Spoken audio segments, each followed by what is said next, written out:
everyone, I'm going to show you how to manage your ChatGPT library.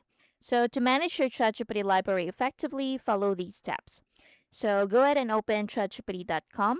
Now from here, so go to the box where you type your prompt, then click the plus sign, then click add photos and files. So click on that to upload files.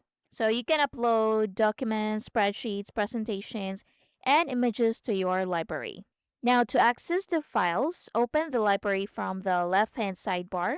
So click on more and click on library. So this is where you can browse all uploaded and generated files.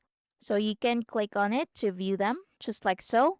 You can delete it by clicking the trash icon at the top right, or you can also go back and select it from here, just like so, and the image will be selected, and just click on delete option up here, and those images will be deleted. Now you can also use the search bar from here.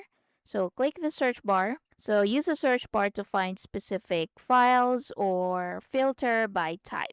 Now if you want to delete all of your images, so there are lots of images in here, right?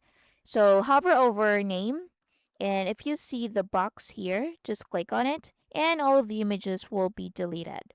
So as you can see, all of the images has been selected, and just click on delete to delete all of them. Then confirm the action, and that's basically it. So the ChatGPT library feature is designed to simplify how you manage, access, and reuse files within ChatGPT.